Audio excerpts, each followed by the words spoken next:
In 1997, Buenos Aires still wore the melancholy of the 90s like a second skin. The mornings were noisy, filled with the echo of old engines as battered cars navigated the city's wide avenues. In neighborhoods like Almagro, neighbors greeted each other by name, sharing the small rituals that made up the rhythm of daily life. It was in this familiar, bustling world that a 9-year-old girl named Carolina left her school for the last time. The day was a Thursday, the sky heavy and grey with clouds that threatened rain, but never quite delivered. Carolina's mother, Marta, was usually waiting at the school gates, a comforting constant in her daughter's routine. But that afternoon, traffic had trapped her in a bottleneck of horns and exhaust. From the stifling heat of her car, she called her eldest son, Nicolas, then 17, to ask if he could fetch his sister.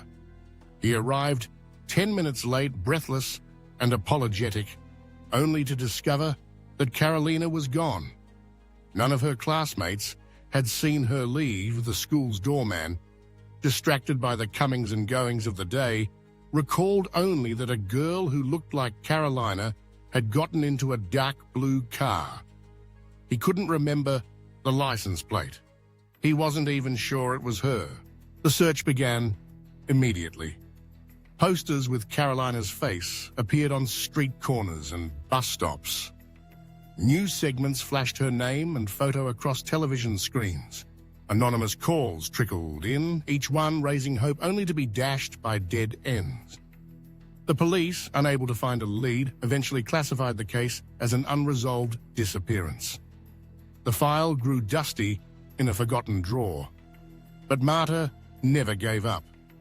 She spent years plastering the city with her daughter's image, appearing on talk shows, visiting orphanages, and following every whisper of a lead. Each time she saw a brown-haired girl with large eyes, her heart skipped a beat. But Carolina never appeared.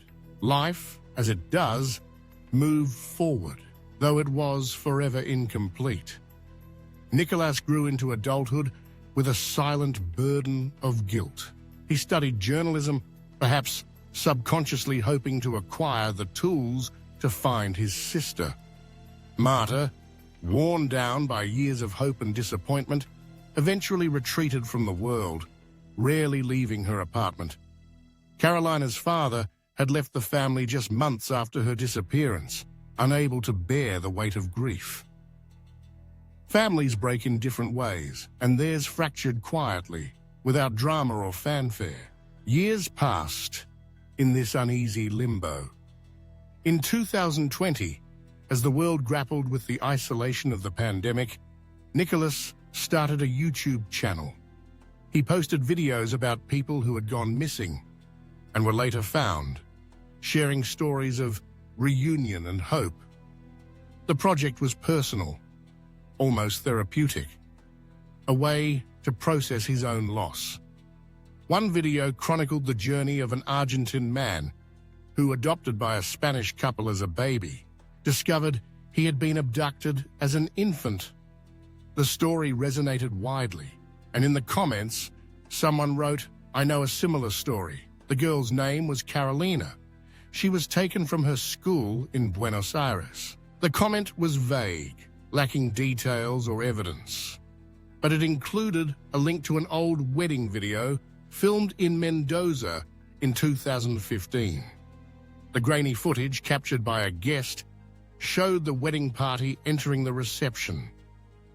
Among them was a young woman in a blue dress, her smile unsettlingly familiar. Nicolas paused the video, staring at her face. The eyes, the way she moved, she looked like an older version of the sister he remembered.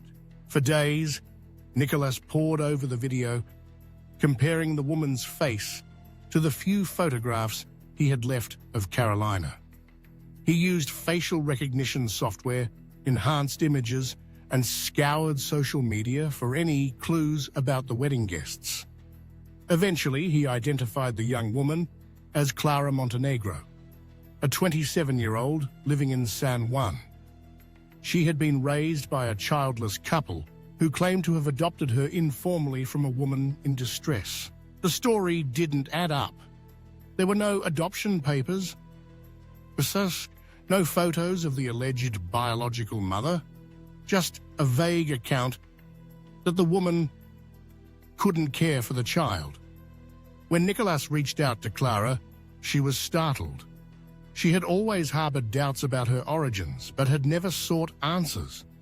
Something about Nicholas's message, perhaps the ache of a long-standing emptiness, compelled her to respond. Nicholas traveled to San Juan, his heart pounding with hope and dread. They met in a modest cafe on a stifling afternoon. In person, Clara resembled Carolina even more than she had in the video. They shared the same dimple in their chin, the same habit of biting their lower lip when deep in thought. They decided to take a DNA test. 2 weeks later, the results arrived. The match was undeniable. Clara was Carolina. The margin of error was nearly non-existent. Overcome with emotion, Nicholas and Clara wept on the phone, the years of longing and loss pouring out in wordless sobs. When Marta heard the news, she broke down, not from sorrow, but from relief. For the first time in decades, she allowed herself to believe that hope had been justified. Yet the joy was shadowed by questions. How had Carolina ended up in Mendoza? Who had taken her and why? Clara shared what little she knew. Her adoptive parents had been loving, but their story was full of holes. They claimed to have found her in a makeshift shelter left by a woman with mental health issues. They never provided proof. Clara's childhood had been happy, but always tinged with uncertainty. With new information, the investigation took a turn. It emerged that Clara's adoptive father, who had died in 2010, had worked as a driver in Buenos Aires during the 90s, specifically in the area near Carolina's school. There was no concrete evidence linking him to the abduction, but the coincidence was too painful to ignore. For Clara, the revelation was overwhelming. Accepting that her entire life might be built on a lie was not easy. It was not simple to reconcile the love she felt for her adoptive parents with the possibility that her childhood had begun with a crime. Even without resentment, she felt the weight of a stolen history for the first time. Gradually, Clara began to visit Buenos Aires. At first, she came alone, then with Nicolas by her side. She walked the streets of Almagro as if reading pages from a forgotten book. She recognized a park, found the facade of her old school hauntingly familiar. Memories returned in fragments, blurred like photographs streaked by rain.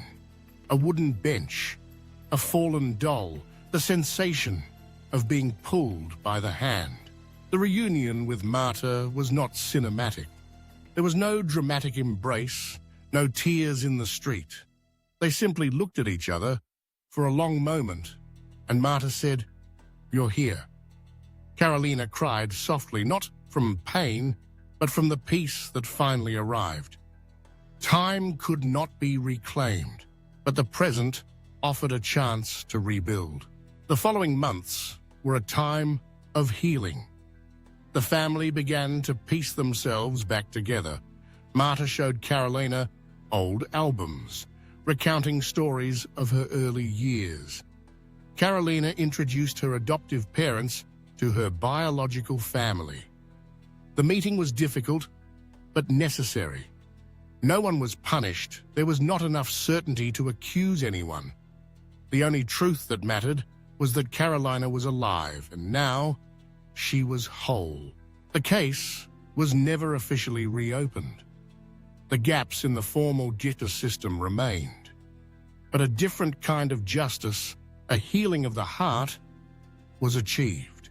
Nicholas continued to produce his videos, now with a new mission, to help others find what he had found. Marta started leaving the house again, and Carolina, or Clara, learned to live with two names. One was given at birth, the other by life itself. Some wounds never fully close, but with love, time, and truth, they can heal. This story does not end with absolute answers, but with something more powerful: reconnection.